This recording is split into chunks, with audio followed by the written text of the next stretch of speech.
Youpi, vendredi soir. Toi et tes amis êtes tous canons habillés pour une soirée de folie. Au lieu de prendre vos vieilles voitures si banales, vous décidez de faire quelque chose d'un peu plus raffiné ce soir. Vous réservez une Lime avec un chauffeur. Mais pourquoi quelqu'un programmerait-il une balade sur un fruit? De plus, les limes sont si petites, comment une seule personne pourrait-elle... Attendez, c'est une faute de frappe. On ne parle pas de lime, mais de limo. Maintenant ça a du sens. Les limousines, waouh, la classe.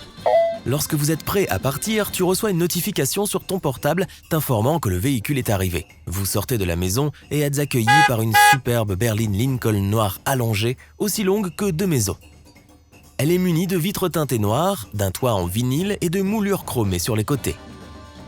Le chauffeur se tient debout à l'extérieur, vêtu d'un costume gris qui ressemble à un costume de film des années 1930. Sa veste est un modèle classique avec 6 boutons argentés de chaque côté, des gants blancs sur les mains. Lorsque vous vous approchez du véhicule, il sourit, incline son chapeau pour vous saluer et ouvre la porte. C'est alors que vous pouvez enfin apercevoir l'intérieur. Des lumières blanches chaleureuses illuminent la zone des sièges. Des lumières disco douces suspendues au toit clignotent autour des parois et près de la porte, vous apercevez une machine à fumer artificielle. De la musique douce est diffusée par la chaîne stéréo et un système d'interphone est installé sur le siège arrière pour communiquer avec le chauffeur. Sur le mur latéral, juste en face de la zone des sièges, vous voyez une énorme télévision HD avec une console de jeu et plusieurs manettes de jeu. Juste à côté, il y a un bar éclairé en bleu et un frigo rempli de boissons et de snacks que vous pouvez déguster pendant le trajet. Limousine et chauffeur vont de pair, et il en est ainsi depuis longtemps. Une limousine n'est pas une marque, mais une caractéristique. C'est une voiture qui est assez longue pour avoir un espace privé pour les passagers et suffisamment d'espace de séparation avec le chauffeur. En 1916, la Société américaine des ingénieurs automobiles a défini la limousine comme un compartiment fermé avec quelques sièges passagers et un siège séparé pour le chauffeur. Mais j'y reviendrai dans un instant. Faisons tout d'abord un petit voyage dans le temps et voyons comment tout a commencé. Le but de la limousine était de donner de l'intimité aux passagers. Le chauffeur s'asseyait dans un compartiment extérieur de telle sorte qu'il a les yeux et les oreilles à l'écart des voyageurs. La première limousine date de 1902. Elle n'était pas plus longue que les voitures moyennes, mais elle était accompagnée d'un chauffeur que seule la crème de la crème pouvait se permettre. Les passagers étaient assis dans un compartiment couvert qui les protégeait des intempéries, mais le chauffeur n'était pas aussi chanceux. La seule chose qui protégeait le chauffeur de la pluie était l'extension du toit qui s'étendait de la zone des passagers jusqu'au-dessus de la tête du conducteur. Aujourd'hui, dans les limousines modernes, les zones du chauffeur et des passagers sont séparées par une vitre qui peut être ouverte. Mais si un passager préfère ne pas avoir d'interaction avec le chauffeur, il peut utiliser le téléphone interne à la place. Le mot limousine a aussi des origines intéressantes. Les véhicules de luxe tirent leur nom d'une cape. Dans la région du Limousin, c'était la mode de porter de longues capes. Lorsque la première limousine est sortie, elle ressemblait à ces longs manteaux portés par les habitants de la région, l'habitacle fermé et le siège du chauffeur exposé. La rumeur veut aussi que ces fameuses capes portées par les Limousins étaient semblables à celles portées par les chauffeurs de limousine. C'est donc de ces associations qu'est née l'appellation limousine. Les véhicules de cette époque pouvaient transporter de 3 à 5 personnes dans l'espace passager jusqu'à quelques décennies plus tard. Mais je vais trop vite. Le premier géant allongé officiel n'est apparu qu'en 1928 en Arkansas et il a été créé par une compagnie d'autocars nommée Armbruster.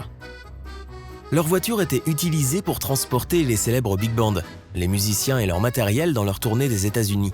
Ces voitures ressemblaient également à des bus, ce qui explique probablement pourquoi elles étaient connues sous le nom de Big Band Buses.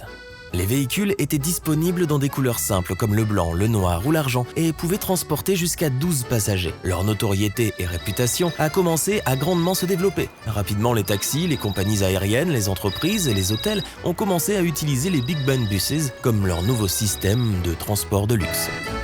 Bien qu'il ait fallu des années pour que ces véhicules chics deviennent célèbres, une fois qu'ils sont devenus, toutes les célébrités ont commencé à les utiliser comme moyen de transport pour leurs événements. Quelle est donc la différence entre la limo ordinaire et la limo allongée? Voyons voir. La longueur? Exact. Les limousines allongées sont plus longues que les classiques. Alors, elles peuvent transporter plus de personnes. Certaines d'entre elles ont même des sièges longeant les murs. Une limousine allongée peut être une berline à long empactement ou un SUV qui a plus de portes que la voiture standard, ainsi qu'un chauffeur professionnel. Ces voitures à empattement long ont une plus grande distance entre les roues avant et arrière. Cela donne aux passagers suffisamment d'espace pour les jambes pour danser et faire toutes sortes d'activités. Mais n'oublions pas qu'il existe aussi des limousines innovantes. Il s'agit de voitures ordinaires qui ont été sciées en deux et étirées pour devenir de longues limousines. Elles sont généralement de couleurs plus vives, du genre jaune, rose, orange, enfin, tu comprends.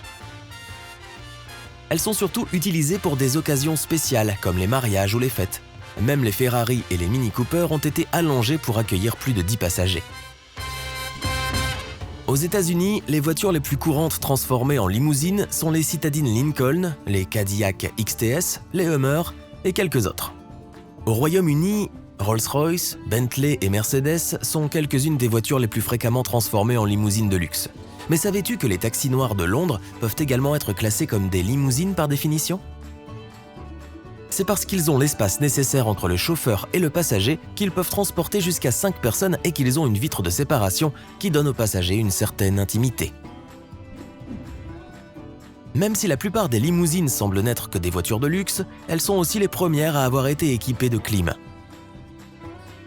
La première équipée de cette fonction révolutionnaire était en 1940 pour la coquette somme de $274, ce qui équivaut à $5 000 aujourd'hui. Le système occupait un énorme espace et il n'y avait aucun moyen de mesurer la température.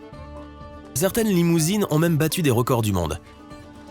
La limousine la plus lourde du monde s'appelle Midnight Rider et elle pèse 22,933 kg. Elle mesure 21 mètres de long et 4 mètres de haut. Ce véhicule de dingue dispose de 3 salons et peut transporter jusqu'à 40 passagers.